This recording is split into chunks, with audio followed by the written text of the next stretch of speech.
अरे कौशल्या, ये क्या? तुम्हारे ये कपड़े कीचड़ से कैसे सन गए?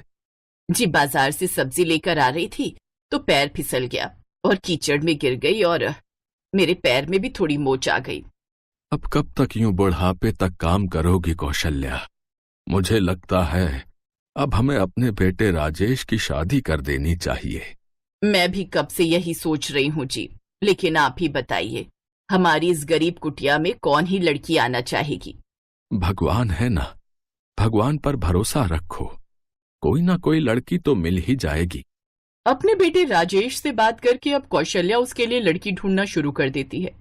कुछ ही महीनों में उसे पड़ोस के गांव की एक गरीब लड़की अनीता राजेश के लिए मिल जाती है।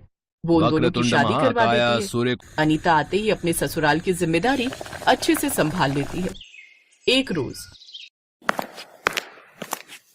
अनीता बहू, ये तो सुबह सुबह क्या कर रही है? माँ जी, बरसात का मौसम शुरू होने वाला है और ये दीवार देखिए कितनी खराब हो चुकी है, इसलिए मैं मिट्टी के लेप से उसे भर रही हूँ ताकि अंदर मिट्टी ना आए और ना ही बरसात का पानी। अच्छा चल ठीक है, मैं भी तेरी मदद कर देती हूँ। दोनों सास बहू बाहर मिट्टी का लेप लगाना शुरू कर देती हैं। तभी उनके घर के सामने बने एक बड़े से घर में रहने वाली निकिता बाहर आती है। लगता है घर में छेद हो गए हैं और दोनों सास बहू वही भर रही हैं। खैर, तुम गरीबों का यही रोना रहता है सारा साल, कभी बरसात की मार, कभी गर्मी की, तो कभी भीषण ठंड की। हम अमीरों को देखो, किसी बात की चिंता नहीं है, सारे घर पर टाइल्स लगी है, तो हमें कोई टेंशन ही नहीं है बरसात में। हम तो बरसात का मजा लेते हैं बस। ठीक कहा आपने, लेकिन हम गरीब हैं, बिना पैसों के कम में गुजारा कर लेना बहुत अच्छे से जानते हैं। उफ, तुम गरीबों को तो मुंह लगाना ही बेकार है। तुम लोगों से बात करके मुझे अपना मूड नहीं खराब करना।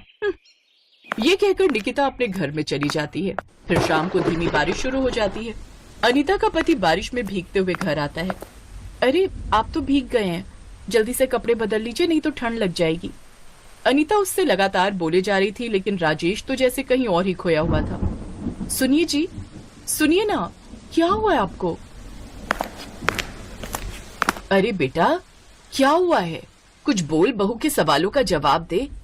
क्या बताऊं माँ, मैं जिस फैक्ट्री में काम करता था वो बंद हो गई और मालिक ने मुझे काम से निकाल दिया। मेरी तो कुछ समझ में नहीं आ रहा है, इस बरसात में मैं आखिर कहाँ काम ढूंढूंगा।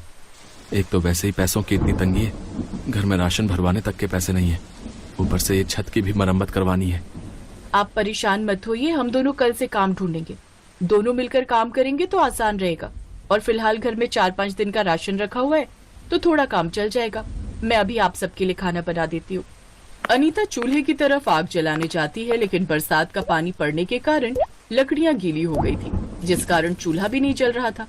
फिर घर के अंदर से ही पुराना सूखा कपड़ा ढूंढती है, जिससे आग जलाने की कोशिश करती है। अपनी बहू को आग जलाने में इतनी परेशान होते देख कौशल्या सोचती है, हे भगवान, अभी थोड़ी सी बारिश से ही रसोई के ये हाल हैं, तो आगे पड़ने वाली तेज बारिश में हमारे रसोई का और घर का क्या ही हाल होगा। अगले दिन दोनों पति पत्नी काम की तलाश में निकल जाते हैं, लेकिन उन्हें कहीं भी काम नहीं मिलता।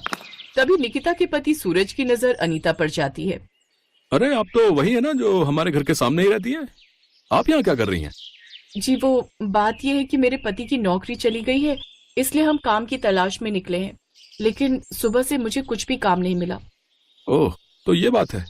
वैसे क्या काम आता है तुम्हें? जी, मैं खाना बहुत अच्छा बना लेती हूँ और घर की साफ सफाई भी अच्छे से कर लेती हूँ। ओह, दैट्स ग्रेट। वैसे हम भी कब से खाना बनाने के लिए किसी की तलाश में थे। वो क्या है ना, मेरी वाइफ को खाना बनाने में आलस आता है, और सच कहूं तो वो इतना अच्छा खाना बना भी नहीं पाती। तो क्यों ना आप मेरे घर पर ही खाना बनाने का काम शुरू करें, इसीलिए बोल रहा हूँ। जी सच में साहब, लेकिन कहीं वो निकिता मैडम मुझे निकालेंगी तो नहीं? नहीं नहीं, ऐसा कुछ नहीं होगा। तुम कल से काम पर आ जाना, ठीक है? अगले दिन से अनीता सूरज के घर काम पर आ जाती है, जिसे देख निकिता कहती है, ओह अच्छा, तो तुम आई हो काम करने। उस दिन तो तुम बड़ा लेक्चर दे रही थी, हम गरीब हर हालात में गुजारा कर ही लेते हैं। अब लगता है गुजारा ठीक से नहीं हो रहा। हालात हमेशा एक से नहीं रहते मैडम, और जब बात परिवार पर आए तो मेहनत दुगनी करनी पड़ती है। अच्छा ठीक है, चल अब जल्दी से रसोई में जाओ और मेरी सारी रसोई अच्छे से साफ कर देना। और हाँ, उसके बाद हमारे लिए अच्छे से पकौड़े, वो भी गर्मा गर्म चाय के साथ बनाकर ले आना। अनीता उसकी रसोई में जाती है तो उसके मॉडर्न किचन को देखकर तो हैरान ही रह जाती है। एक कमरे जितनी बड़ी रसोई में जरूरत की हर चीज होती है। उसमें मॉडर्न टाइप के गैस चूल्हा, चिमनी, माइक्रोवेव, मिक्सर ग्राइंडर, हर तरह का सामान होता है।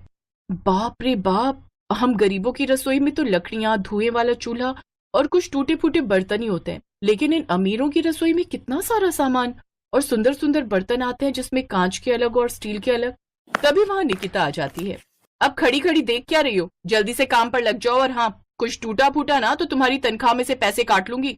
और कुछ चोरी करने के बारे में सोचा भी ना तो मुझसे बुरा कोई नहीं होगा। नहीं मैडम, आप चिंता मत कीजिए, ऐसा कुछ भी नहीं होगा।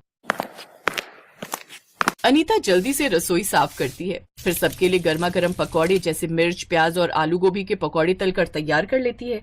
साथ ही चाय भी बना देती है। उसके हाथ के चाय पकौड़े निकिता, उसकी सास रमोला और सूरज को बहुत पसंद आते हैं। वाह, क्या कमाल के चटपटे पकौड़े बनाए हैं, मजा ही आ गया। सच में बड़े ही मजेदार पकोड़े बने भाई। जी शुक्रिया। काश मैं अपने पति और सास ससुर के लिए भी पकौड़े बना पाती।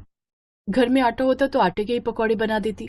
अब कहाँ खो गई, जा और पकौड़े लेकर आ। और हाँ, फिर रात का खाना जैसे दाल मखनी, शाही पनीर और नान, और मीठे में मूंग दाल का हलवा बना लेना। ऐसे ही सारा काम निपटा कर अनीता शाम को अपने घर चली जाती है। फिर सबके लिए दाल चावल बना देती है। लेकिन आधी रात को इतनी तेज बारिश होती है कि गरीब बहू की छत टपकने लगती है, जिससे घर में पानी भर जाता है, जिससे उनका मिट्टी का चूल्हा और लकड़ियां भीग जाती हैं। साथ ही थोड़े से रखे दाल चावल भी भीग जाते हैं। हे भगवान, ये कैसी मुसीबत के दिन दिखा रहा है तू हमें। अब हम सबको मिलकर जल्दी से ये पानी निकालना होगा। सारी रात वो लोग घर से पानी ही निकालते रहते हैं। अगली सुबह चूल्हा गीला होने की वजह से खाना कुछ नहीं बन पाता, सब भूखे ही रहते हैं। अनीता खाली पेट ही काम पर चली जाती है।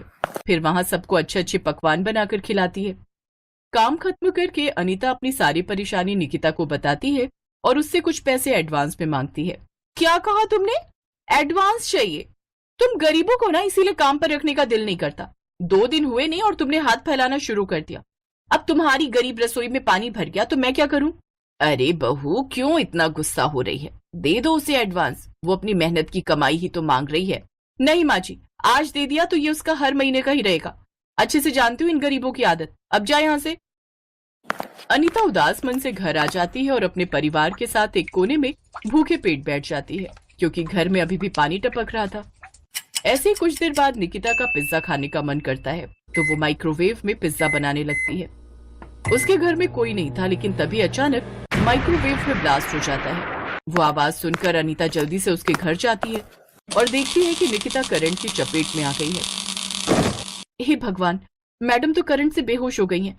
मैं अभी राजेश और माँ बाबूजी को बुलाकर लाती हूँ, इन्हें जल्दी से अस्पताल लेकर जाना होगा। अपने परिवार वालों की मदद से अनीता जल्दी से निकिता को अस्पताल लेकर जाती है। कुछ देर बाद सूरज और रमोला भी पहुंच जाते हैं। डॉक्टर उसका इलाज करते हैं और कुछ देर बाद उसे होश आ जाता है। लेकिन मैडम, आपको करंट कैसे लगा? वो गलती से मुझसे माइक्रोवेव का तार पानी पर गिर गया था। फिर मैंने जैसे ही उसको पोंछकर स्विच में लगाया तो शॉर्ट सर्किट हुआ और मुझे तेज करंट आ गया। वो तो अच्छा हुआ कि अनीता भाभी वहां समय पर आ गई और इन सब ने तुम्हें जल्दी से अस्पताल पहुंचा दिया। ये सुनकर निकिता को अपनी गलती का एहसास हुआ। मैंने तुम्हारे साथ इतना बुरा किया, लेकिन फिर भी तुमने मेरी जान बचाई। तुम सचमुच बहुत अच्छी हो। सूरज जी, आप आज ही इसके घर की मरम्मत करवा दीजिए, साथ ही गैस सिलेंडर और चूल्हा भी लगवा दीजिए और रसोई में राशन भी भरवा दीजिए, ताकि इन सबको कोई परेशानी ना हो। इसके बाद सूरज वैसा ही करता है, जिससे अब गरीब बहू की रसोई भी बरसात में सूखी रहती है और बिना किसी परेशानी के खुशी खुशी अपने परिवार के लिए बढ़िया पकवान बनाती है और वो पूरा परिवार खुशी खुशी खाना खाकर बरसात का आनंद लेता है। कुछ समय बाद राजेश को भी एक अच्छी जगह नौकरी मिल जाती है, जिससे अब उनकी सारी परेशानियां खत्म हो जाती हैं।